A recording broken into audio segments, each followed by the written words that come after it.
Iniciamos un programa más de Por una Buena Vida, idea y conducción Mónica Roca por esta su radio por internet magiclatinosvegas.org, la otra cara de Sin City, desde Las Vegas, Nevada, para el mundo. Y hoy otra vez de manteles largos porque lo tenemos acá, Ángel Delgado, que es uno de los artistas plásticos más importantes aquí de Las Vegas, y no solamente de Las Vegas, ha hecho exposiciones en distintas partes de los Estados Unidos.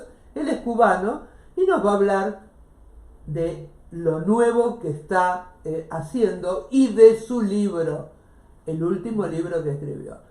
Ángel, un gusto tenerte de nuevo acá en esta radio. No, el gusto es mío, gracias por invitarme nuevamente. Siempre es un placer conversar contigo. Ángel, ya te tuvimos la primera vez donde contaste un poco tu vida, pero quiero que la vuelvas a contar porque es fascinante. Y hasta cómo fue que llegaste aquí. Ok, vamos a tratar de ser un poquito breve. Yo, nací en Cuba. En Cuba estuve la mayor parte de mi vida, hice mi carrera, estudié arte desde muy pequeño, estuve en 3 escuelas de arte. En Cuba existe la Escuela Elemental de Arte Plástica, que es como en la secundaria. Después existe el nivel medio de Arte Plástica, que es la Academia de Arte San Alejandro. Y después existe el nivel superior, la Universidad de las Artes, que ahí solamente cursé 3 años. ¿Y por qué cursé 3 años? Porque justamente siendo estudiante empezaba mi carrera casi como profesional y realicé un performance, eso fue en el año 1990, que al gobierno no le gustó mucho. Conté un poquitito. Conté porque es muy sabroso. De ese performance se hablaba mucho para bien o para mal. Marcaste una época, porque después de lo que vos hiciste marcaste una época. Eso dicen los curadores, yo no lo digo, pero hay algunos que lo dicen, que hubo un antes y un después de ese performance de 1990, el cual me conduce a prisión. No quiero contar exactamente qué sucedió, lo pueden buscar o comprar tu libro, o comprar tu libro donde no, porque no es muy agradable hacer el cuento, pero lo pueden buscar en internet, ponen Ángel Delgado Performance y va a salir. Pero bueno, es un performance que básicamente era una protesta pública dentro de una galería contra el gobierno, ¿no? Esto provocó que me llevaran a prisión por 6 meses, pero yo era estudiante en ese momento. Al salir de la prisión de esos 6 meses, yo regreso a mi escuela a pedir mi nuevo ingreso o mi reingreso, y me dicen que no es posible, que de más arriba, como se dice en Cuba, o sea, hay órdenes de que yo no puedo ingresar nuevamente a la escuela. Y pues ahí quedó mi tercer año del Instituto Superior de Arte. Yo sigo mi carrera, durante un tiempo fui... ¿En algún momento, Ángel, tuviste miedo que te hicieran desaparecer por estar en contra del sistema? Sí, en Cuba siempre vas a tener ese miedo. Entonces, pero sí, yo una vez que salgo, realmente me meto en mi casa y casi no quería ni salir. Tenía mucho miedo, tienes esa preocupación de que te pueden tender una nueva trampa. ¿Seguro? Para volverte a meter. ¿Seguro? Entonces andas con ese miedo todo el tiempo, ¿no? Es un miedo que hasta hoy existe y mucho, ¿no? Para otros, no. Obvio, para mí. Yo hace mucho tiempo no voy a Cuba, aunque pronto debo ir por problemas personales. Pero entonces lo que sucedía es que lo que sucedió es que durante varios años estuve, como se dice, bajo el tapete, no me invitaban a nada. Obvio, te habían puesto en la lista negra. Estaba en la lista negra, exactamente. Si alguien me invitaba a algún proyecto, algún curador me invitaba a algún proyecto dentro de Cuba, pues literalmente le decían: si Ángel Delgado está en esta exhibición, no puede estar la exhibición. Y varias veces tuvieron que sacarme, y eran amigos míos los curadores, y me lo contaban. Me decían: lamentablemente no puedo hacer nada, me dieron la orden que no podías estar, claro. Ángel, explica para la gente que no sabe qué es un curador. Oh, ok. El curador es aquella persona que se encarga de organizar una exhibición casi de principio a fin. ¿Qué sucede? Los artistas tenemos, como yo digo, el mal vicio. Y sí lo tenemos, porque incluso al principio uno mismo, incluso yo decía, pero ¿para qué sirve el curador si yo puedo hacer lo que él hace? Y no, nosotros tenemos el mal vicio de querer exponer, por ejemplo, toda la obra, llenar este espacio de obra. Y el curador es el que te dice, no van 10, van 7. Y él te explica por qué van 7, ¿no? Pero además él es el que decide de alguna manera, y muchas veces junto con el artista, ¿no? ¿Por qué va esta obra al lado de la otra? Y decía así. Cuando es una exhibición colectiva, el curador es el que decide o selecciona qué artistas van a ir en dependencia del tema de la exhibición, si es que tiene un tema. Y además de escoger esos artistas, escoge la obra de esos artistas, porque muchos tenemos una obra muy amplia. Y él dice, bueno, esta exhibición, el tema va a ser social, o el tema va a ser comunitario, de la comunidad, no sé, o algo así. Perfecto. O del hogar. Y él dice, bueno, de tu obra yo quiero la obra que tiene la flor, que tiene la silla y que tiene, no sé, la mesa, ¿no? Por ejemplo, si es una obra que tiene que ver con el hogar. Perfecto. Entonces ese es el trabajo de él, organizar todo. Él debe también... Qué responsabilidad sí, también, es mucha, debe tener... Porque a lo mejor por una mala elección hace que ese evento no brille. No brille. Al final uno se da cuenta que sí es importante. Sí es importante porque te digo, incluso hay veces que uno quiere que esté una obra y él te dice, esta no debe estar. Él te explica por qué, ¿no? Esta no debe estar por esto, por esto, por esto. Entonces eso sí ha sido importante. Bueno, seguimos contando de cómo llegaste a este país. Hola, sí. De Cuba, yo salgo 2 o 3 veces de Cuba.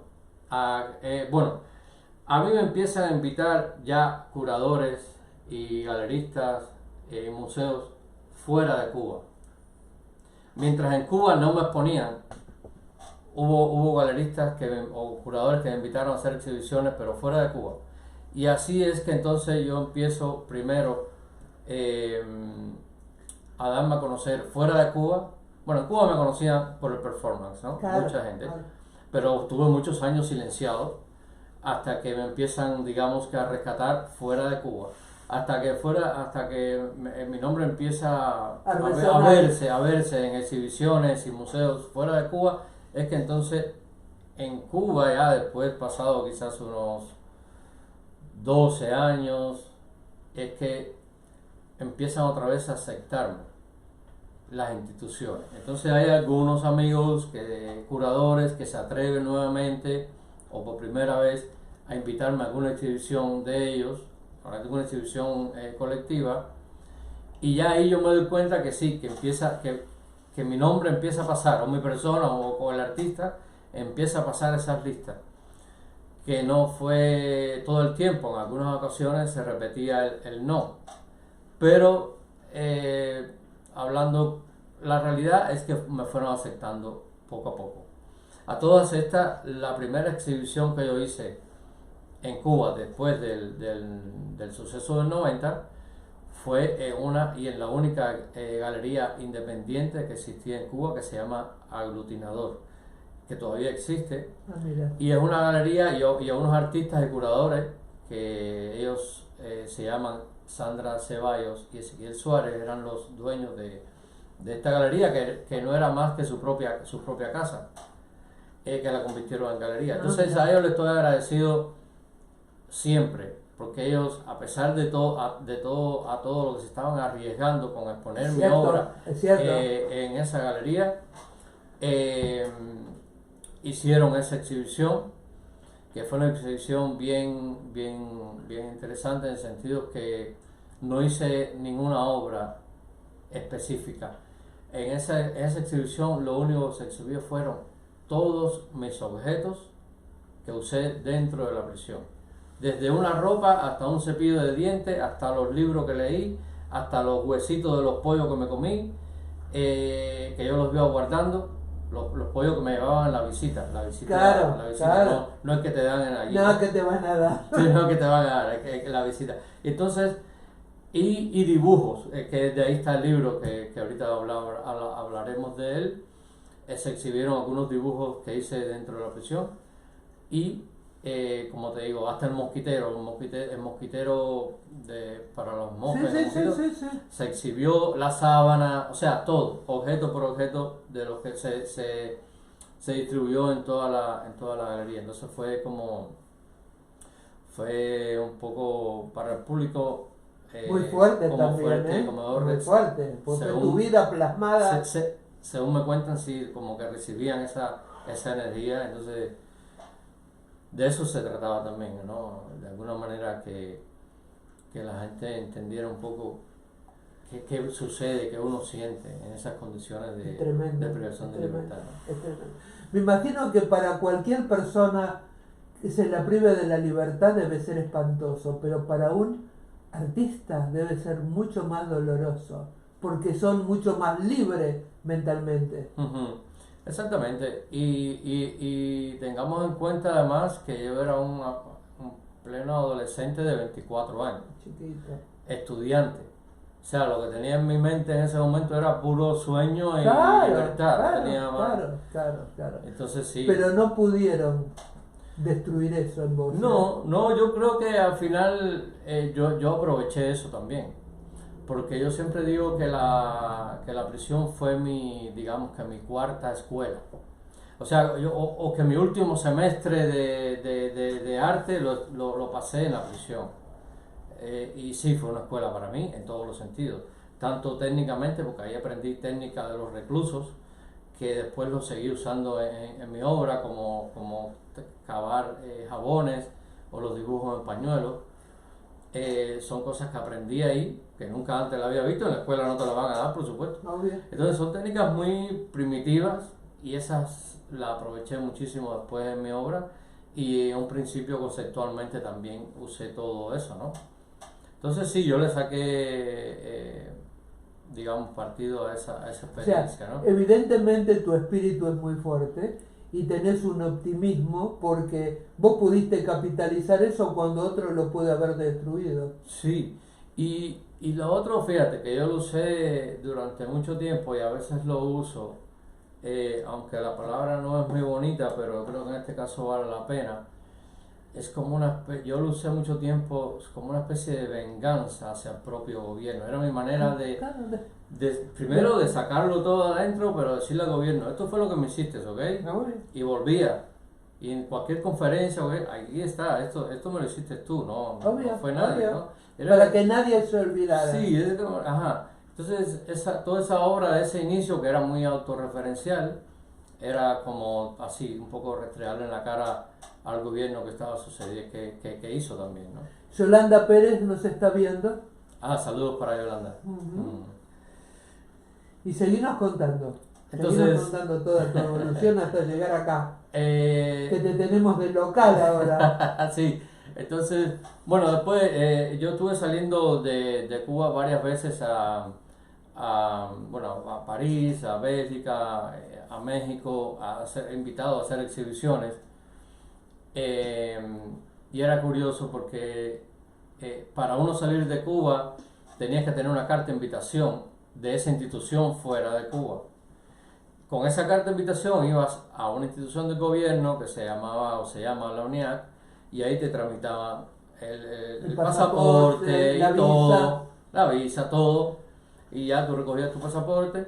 Yo al principio fui, la primera vez que fui a Bélgica, a una exhibición en Bélgica, dije, bueno, lo más seguro es que no me van a dar el trámite, no me van a hacer el trámite por el problema que había tenido. Eso ya era en el 1999, y mi suceso fue en el 90, y dije, no, pues posiblemente no me la den, y que sí me la dan, me dan la visa, me dan todo, qué sé yo salgo, y a esa exhibición, fueron como 15 días fuera de Cuba. Y por alguna razón... ¿La gente misma de la exhibición te pagaba el pasaje y todo, lo Sí. tenías que sacar de tu bolsa? No, ellos Porque la te pregunta pagaban es, todo. en las condiciones en que uno vive en Cuba, ¿cómo No. haces para juntar plata para irte de viaje? No, de hecho la carta de invitación tenía que decir que esa institución te iba a pagar el boleto de avión, el hospedaje, la Perfecto. alimentación, todo. Muy bien. Te lo tenían que pagar todo. Y era real porque no teníamos el dinero para hacerlo nosotros. Obvio. Pero además era obligatorio que la carta de invitación dijera eso. Si no, no te dejaban salir. Obvio. Pero bueno, me dejaron salir.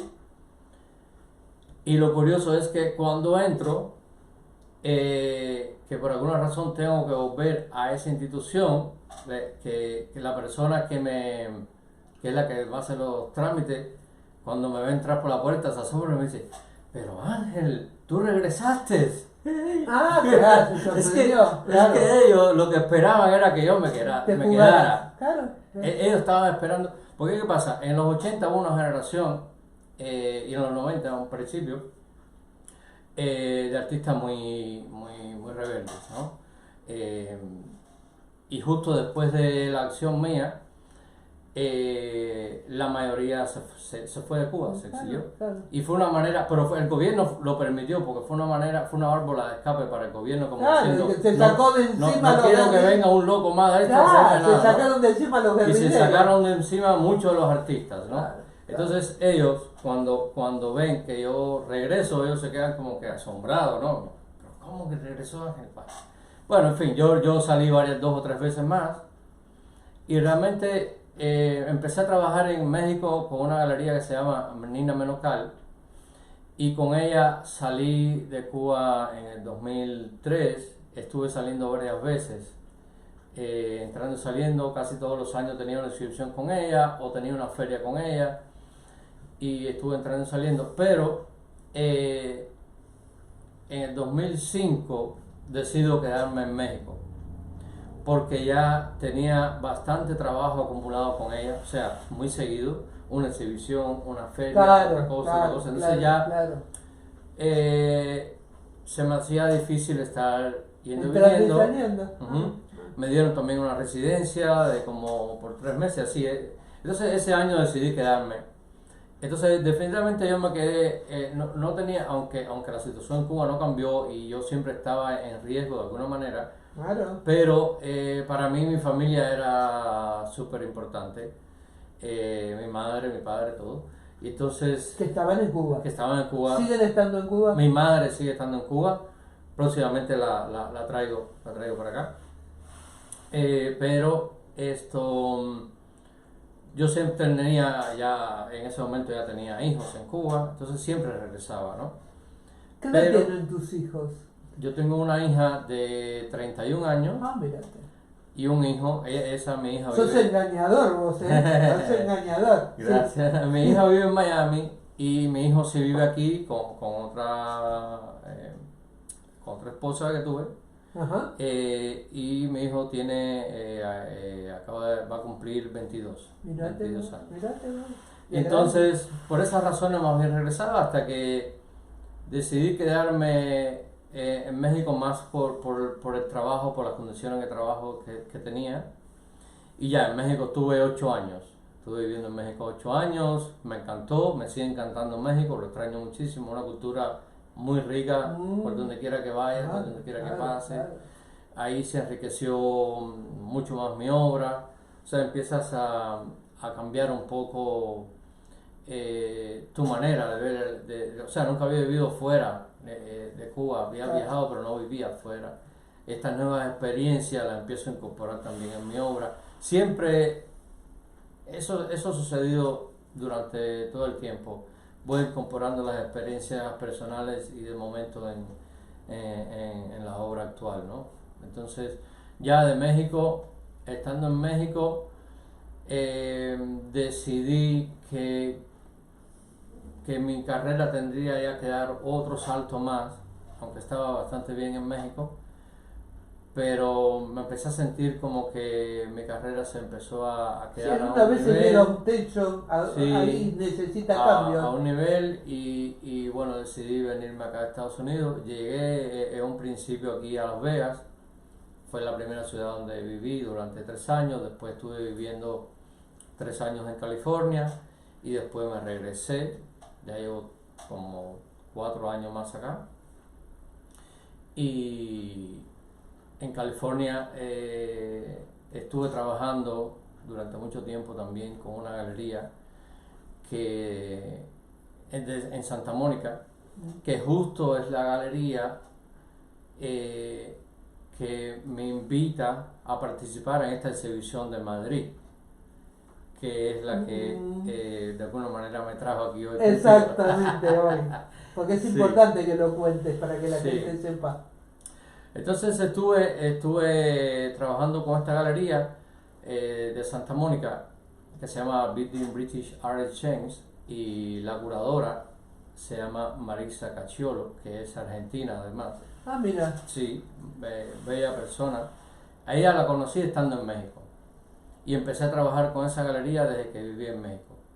Y cuando decido venirme a Estados Unidos, una de las razones también era porque ya seguía trabajando con la Galería de México, pero ya tenía también aquí una galería que me representara. Es importante. Y eso es importante. Claro, porque si no, ¿cómo hacías con la visa? Porque acá, viste, todo es muy lindo, pero ¿cómo haces para tu legalidad acá? Ya.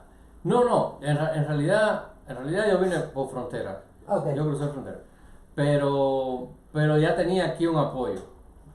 Es que cuando eres artista independiente, que no tienes galería que te represente, hay gente que lo sabe hacer muy bien y sabe vender su obra por sí solo. Pero la mayoría no. Ese no soy yo. Yo no soy, lamentablemente, no Eso soy... es lo que hablaba Paco Paco. el otro día acá Ujú. diciendo que él se encarga de ayudar y de proteger a los artistas para que no los abusen, Ujú. porque no saben ponerle precio a sus obras. Así es, o no sabemos promovernos. Exacto, realmente. exacto. A mí me cuesta, yo no sé vender mi obra, me cuesta mucho promoverla y hacer que alguien me la Bueno. compre. Entonces, bueno, Para la eso hay suerte otra que tuve gente. que desde muy temprano me empezó a representar esta galería en México y ya después esta aquí en Estados Unidos.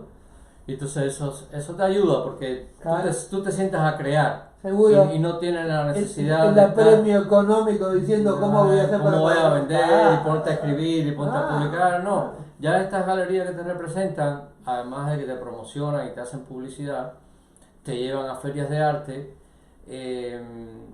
y se encargan de buscar coleccionistas que compren tu obra, ¿no? Entonces te quitas un poco esa carga de encima, ¿no? Espérate que acá hay alguien que escribió y hay que leer porque después si no se enoja mucho. Ah, muy bien, Roberto, que mañana te tenemos acá en esta casa promoviendo tu último libro. Roberto dice: felicitaciones, me da mucho gusto el momento que vive el arte y la cultura en la comunidad. Es loable que alguien defienda a los artistas.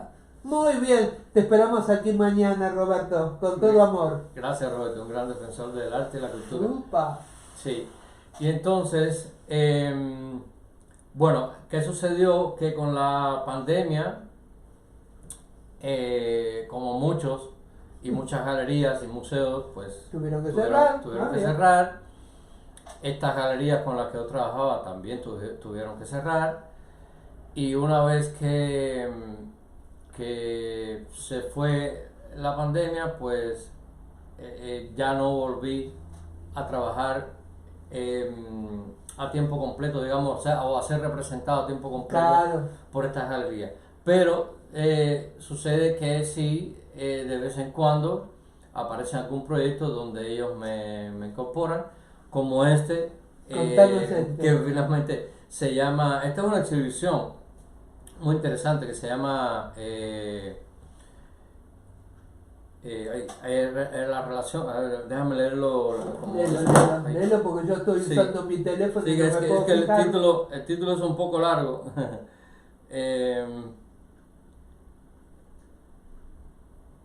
Se llama Conectando arte y política a través del ojo del coleccionista. Wow. Entonces es una exhibición muy interesante porque aquí el curador tuvo que hacer doble función, o los curadores, son tres curadores, que uno es Ana María Matei, que es la directora y fundadora de la revista Arte al Límite, que tiene su colección y su fundación, Marisa Cacciolo, la que te mencioné, que tiene su galería, y Elisa, no recuerdo el apellido, pero fueron tres curadoras. Pero ellas tuvieron que hacer doble tarea, porque no solo era aglutinar a los artistas, no. Ellos tuvieron que primero reunir y pensar en coleccionistas que trabajaran con el arte político, o que coleccionaran es arte mucho político. más específico y mucho más difícil. Más difícil porque no es solo que tú agarras y escoges 5 o 6 artistas que trabajan en el arte político, no, ellos escogieron 7, exactamente 7 coleccionistas internacionales que coleccionan arte político o social. Y de esos escogieron entonces de su colección artistas, algunos artistas, no todos, y de ahí la obra de esos artistas. O sea, tuvieron que hacer como 3 filtros digamos, ¿no? de selección. Entonces, eso lo hace muy interesante esta exhibición, que lo relevante también es que se hace en la inauguración, se hizo hace una semana, durante la Feria de Arco Madrid, que es una de las ferias más visitadas mundialmente. Pregunta, ¿por qué Sí. no pudiste ir? ¿Por trabajo?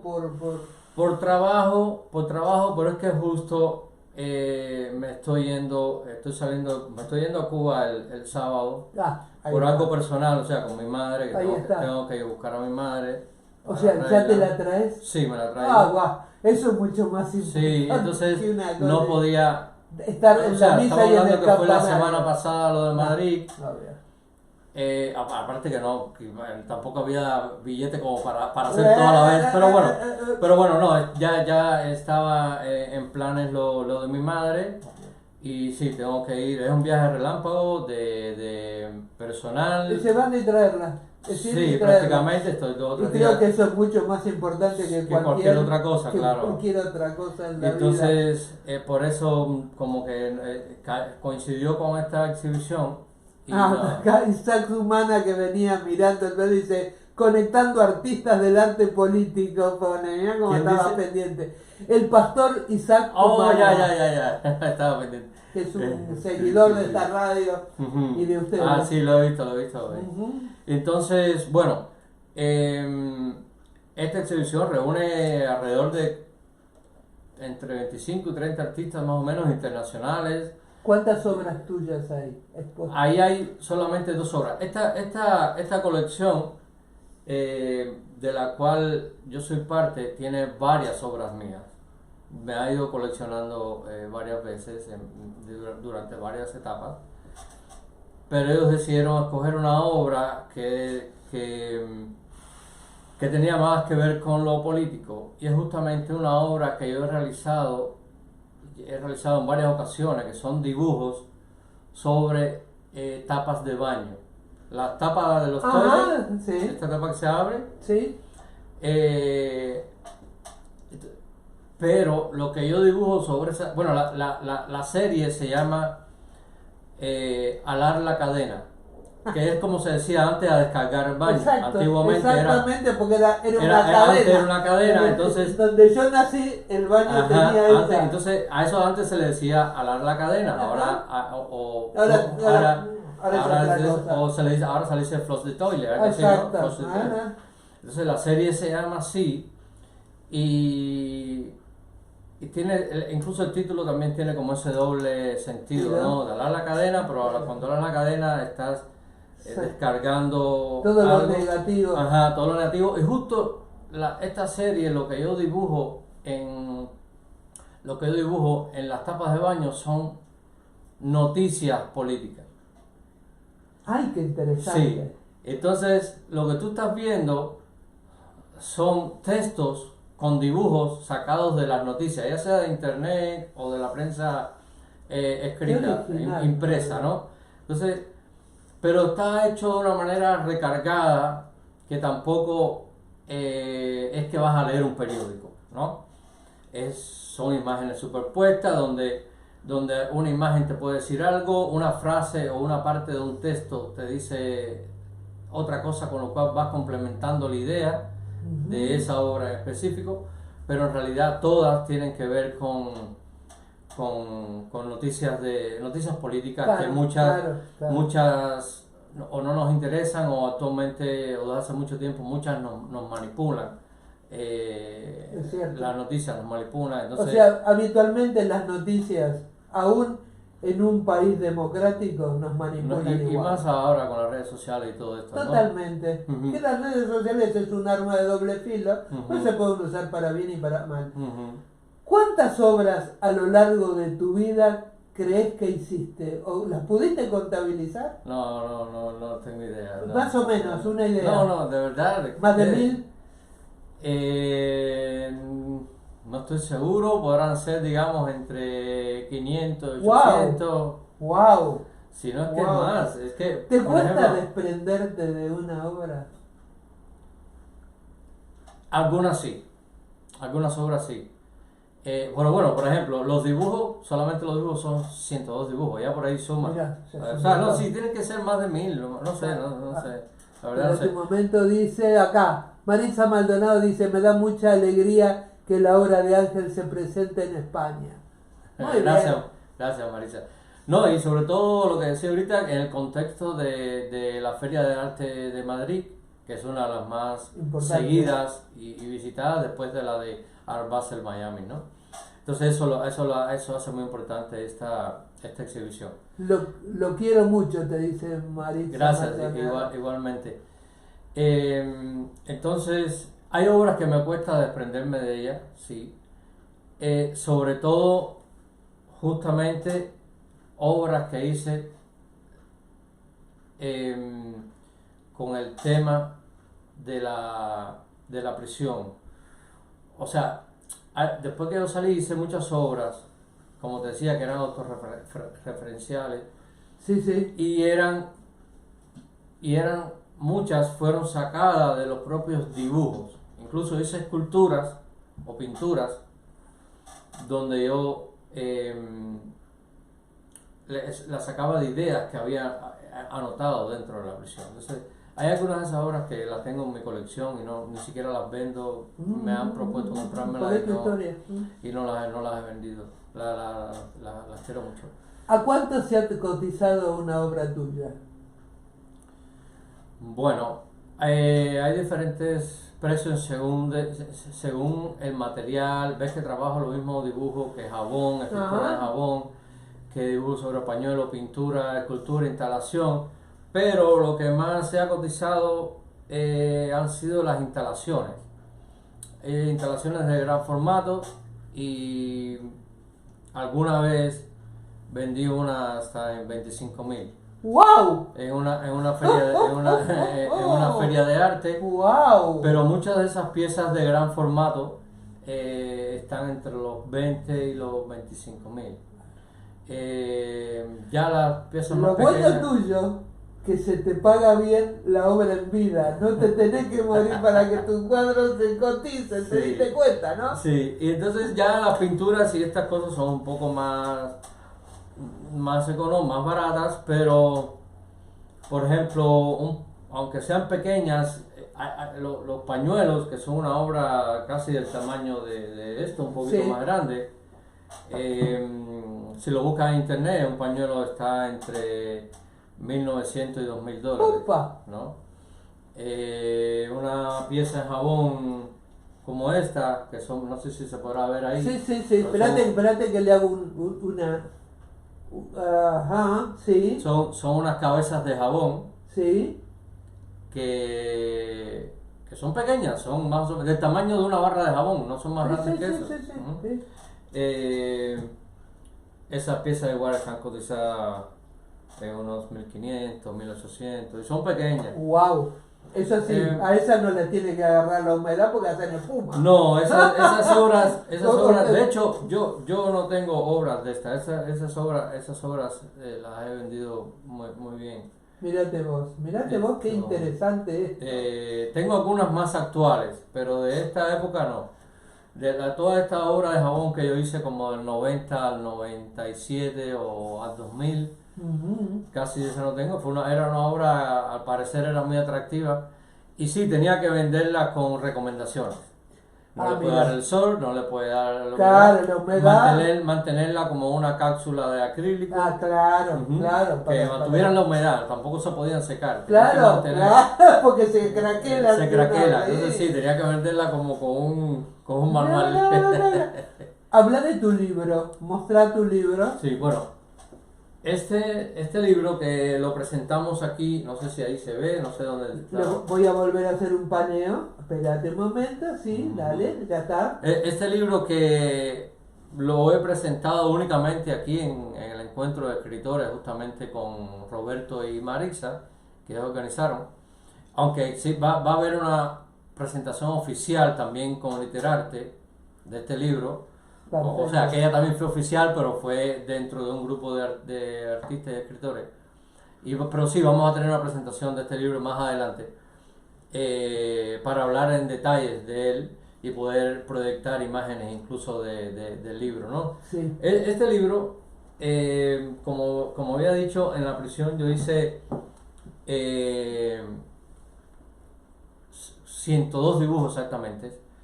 Que lo fui, no empezó con una idea que fuera a ser un libro, era como una especie de diario donde yo narraba cosas que veía, que escuchaba, cosas que pensaba de mi propio caso, de los artistas, hacía reflexiones en general, ¿no? Pero todo lo empecé haciendo con dibujos y símbolos. No había nada que pudieras leer. Hasta que... Una especie de código. Sí. Como el código Da Vinci. Más o menos. Como jeroglíficos así. Claro, muy parecido claro, a eso, ¿no? códigos. Entonces, pero llegó un momento que habían tantas historias y tantas cosas que contar que no podía hacerlo solo dibujando. Entonces ahí fue donde, como a los quizás 20 o 25 días de estar ahí, inventé un alfabeto donde yo podía escribir. Entonces ya aquí se van a dar cuenta que todas las historias están entre dibujos y textos, pero textos con este alfabeto que yo inventé. Que hasta este libro es que sale la traducción o la transcripción de ese alfabeto. O sea, en la última página de este libro ya hay una transcripción. El que tenga tiempo y quiera puede ir y aprenderse como el alfabeto, como aprenderte otro idioma o algo así. O hablar el lenguaje de los mudos. Entonces, algunas cosas están con este tipo de texto y otras con dibujos y símbolos donde se narran estas historias todo el tiempo. Y hay muchas cosas superpuestas una encima de la otra, dibujos con textos y todo. Básicamente,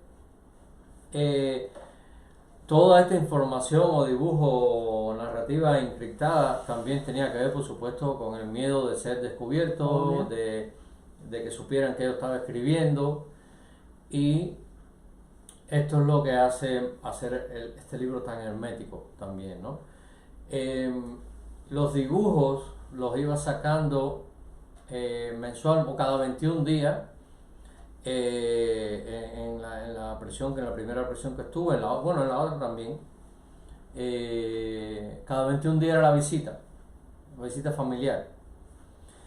Y a través de estas visitas yo iba sacando los dibujos en revistas o periódicos, que era algo de lo que nos permitían entrar y salir, ¿no? O sea, mis familiares en alguna visita me llevaban revistas o periódicos y después yo solo veía para atrás, pero ya intercalado le ponía los dibujos y así iban saliendo poco a poco hasta el final que salieron, pues logré sacarlo todo. Realmente. Y bueno, por suerte nunca fueron, no me fueron retirados ni descubiertos. Los reclusos, o sea, estamos hablando que yo estaba en una celda junto con 36, o sea, 35 más, conmigo 36. Eran literas de 3 pisos, en un lugar pequeño. Y obviamente todos, muchos me veían dibujar, el de al lado, el de arriba, el del otro lado, el que pasaba, es pequeño. Y, y sí fue curioso porque algunos sí se acercaban y me decían, ¿por qué haces? Yo me hacía el loco ahí un poco. A mí me sirvió un poco hacerme el loco. Bueno, el A loco los entre locos, comillas. a los locos se los respeta Sí, más que a los sí, cuerdos. sí. En la prisión los locos los respetan un poco, Sí, sí, sí. los abogados, En todos lados, sí. en todos lados los Entonces, locos los respetan pero más. un loco pasivo, ¿no? Entonces, Ajá. pero era como que yo me hacía el... Yo me di cuenta que también yo tuve que ir aprendiendo a leer el Claro. comportamiento de ellos y El comportarme como lenguaje ellos corporal. exactamente. Ahí podría ser un problema hasta reírte de algo en un momento equivocado. O decir una palabra... Sería boleta, como Sí, decimos en entonces yo Argentina. tuve que ir aprendiendo todo eso, cómo decir lo necesario, lo mínimo en el momento adecuado. Entonces ellos se acercaban, me preguntaban, ¿y eso qué? Pues no, yo acá. También lo que pasa es que desde que yo entro, que ellos me preguntan por qué estoy en prisión, siempre te lo va a preguntar alguien, que yo hago mi cuento del performance que hice, automáticamente me dijeron, usted está loco. Pero Yo- te entraron a mirar con más respeto. Sí, claro, por respeto, Pues te la jugaste. porque también son muy respetados en la prisión los presos políticos, sumamente respetados. Claro. Tratan de no tocarlos mucho, están como, digamos, como con otro nivel. Ajá. Entonces, sí te respetan un poco. Entonces, yo me fui dando cuenta, dije, va, pues estos se creen que yo estoy loco, pues por aquí mismo yo me voy, ¿no? Pero sin hacer locura, mi locura era dibujar, no había otra locura. Claro. ¿Cuántos de ellos te pidieron esos pañuelos para sus novias? Ahí está. Y eso aprendí también a sobrevivir con lo que aprendí ahí. Ellos hacían esculturas en jabón y dibujaban sobre pañuelo. Cuando yo me di cuenta de eso dije, no, por aquí me voy. Empecé yo a dibujar pañuelos. Cuando ellos se dieron cuenta que en la prisión había un pintor que sabía hacerlo un poquito mejor que ellos, enseguida empezaron a pedirme pañuelos o jabones o tallas de jabón. Las tallas de jabón en los pañuelos muchas veces o eran temas religiosos o eran temas amorosos, digamos, para regalar a la novia, a la madre, a la hermana. Entonces yo me di cuenta que con eso podía sobrevivir dentro de la prisión. Entonces, además de hacer mis cosas para mí, hacía pedidos y como ahí no existe el dinero, ¿Cuál era el objeto de el cambio? objeto de cambio era el cigarro. Como en neuropsiquiatría. Sí, eran los cigarros. Entonces yo un pañuelo lo podía cambiar por una caja de cigarros o por 2 cajas de cigarros. Entonces ya con esos cigarros después yo compraba entonces una toalla, Claro. otro jabón, Claro, y así, ¿no? claro, Así era. claro. Con eso iba comprando, otra sábana, otra almohada, otra funda y así iba comprando esas cosas con los cigarros.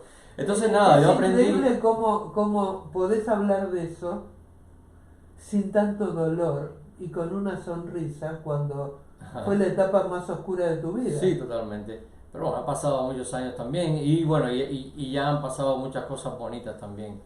Entonces, a partir de incluso de esa misma experiencia, entonces, pues sí, ya yo lo he tomado hace mucho tiempo como una experiencia, como te dije, a la cual le he sacado partido y... Ángel, cuando no vendés un cuadro, ¿de qué trabajas? Bueno, desde la pandemia yo empecé a trabajar por primera vez en mi vida. Yo estuve, sí, y lo digo así porque la gente te dice, ¿tú eres pintor? Ah, pero eso no es trabajo. No, se cree que ser pintor y vivir del arte no es un trabajo. Ya sea lo mismo un pintor la gente te dice, tú no trabajabas, ¿no? Entonces por eso yo también digo que empecé a trabajar de verdad hace quizás 3 años, justamente después cuando la pandemia, y trabajo con María Caminero. Una mujerona Ajá. hermosa, la que le hicimos una nota en esta radio donde abrió su corazón y su vida. Sí, estuve aquí, no la vi, vi la entrevista. Mil respetos. Entonces a ella le agradezco mucho este trabajo que tengo ahora, que es que me permite finalmente pagar mi renta, pagar mis biles, pagar todo, porque con el arte vendo algo en estos momentos, después de la pandemia, me ha sido más difícil. Los coleccionistas se han ido recuperando también poco a poco y en realidad lo último que se fue recuperando fue el arte, los museos, el coleccionismo de arte. La gente primero se recuperó otras cosas, que incluso comprarse un carro o cambiar de carro que comprar arte, ¿no? Seguro. Entonces, sí, llegó un momento que decidí empezar a trabajar. María me da esta oportunidad en su compañía, en la cual me siento sumamente bien. Aparte, lo que hago ahí es cosas manuales que tienen que ver mucho con lo que uno ha hecho. Pero también haces diseño ahí. Ahí, diseño como tal, no, pero trabajo un poco de tapicería, restauración de muebles, que me encanta. La restauración es una de las cosas que más me llama la atención y disfruto. Y ahí tenés material para tus obras. Y de ahí he sacado material para mis obras, porque en la exposición que hice recientemente en Calidoscopio, casi el 50% o más de la exhibición fue con tela, de muestras de tela que ahí se desechan en algún momento, y con eso hice mi obra. Es algo que he hecho casi toda mi vida. He trabajado mucho con lo que tengo a mano, a pesar de que tenga incluso desde antes, que estaba en México y aquí, aunque tenga posibilidades de comprar el mejor material en la tienda de arte, no, mi obra casi nunca ha ido por ahí. He trabajado mucho, bueno, con él, como esto de las tapas de baño. Entonces, yo veo objetos, veo cosas y a partir de ahí se me surge una idea. Qué increíble. Pero ya lo he usado como ejercicio de cómo hacer arte con lo que tengas a la mano y no necesariamente querer hacer la gran inversión en un cuadro o algo así. Bueno. Y entonces, eso sucedió con estos materiales de la compañía. ¿Cómo la gente puede conseguir tu libro? Porque me hiciste el favor de hoy traérmelo, pero decirle a la gente dónde lo puede comprar. Bueno, el libro está en Amazon, solamente ponen el título que se llama Si la memoria no me falla. Yo voy a anotarlo ahora cuando lo suba. Ajá. Si la memoria no me falla, y ponen Ángel Delgado. Hasta ahora no hay otro libro que se llama así, por suerte, eso va a aparecer muy rápido. Y ahí lo pueden encontrar, este libro. A mí me gustaría, si querés, que en la próxima entrevista conozcamos a tu mami, a la que vas a buscar. ¿Qué edad tiene mami? Ella debe tener ya unos 72. Más chica, un año más chica que yo. Ya. Me gustaría, para que conocieran a tu madre, si ella se presta, no hay ninguna obligación. Sí, pero me imagino que primero tendrá que readaptarse, lleva toda su vida en Cuba. Una cosa que me propuso María, aprovechando mi profesión, es la cantidad de gente que viene de Cuba, que cuesta adaptarse a este nuevo país, y bueno, a lo mejor yo voy a terminar interviniendo en la fundación para toda esta gente, porque a mí me encanta. No, a mí me encantaría. ¿Qué sucede? Que ya las personas mayores, cuando vienen, o sea, están acostumbradas a vivir en Cuba toda su vida, pero en Cuba la gente está acostumbrada a estar en el portal, a ir a la esquina, a ir a la bodega.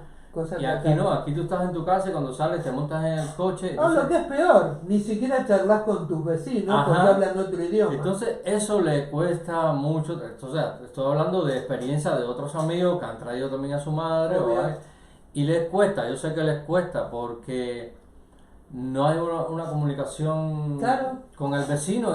Esa cosa tan simple, cuando no la tienen, se ponen así como... y extrañan eso. Entonces, ¿vos sabés por qué compramos la casa en este barrio? Porque acá es un centro latino. Yo me hablo con mis dos vecinos, incluso me invitan a los cumpleaños o a las fiestas que hacen, a la modalidad de Argentina también, o a la modalidad de Cuba, pero no es la modalidad de los americanos. No, pues con gusto organizaremos un encuentro con ella. Perfecto.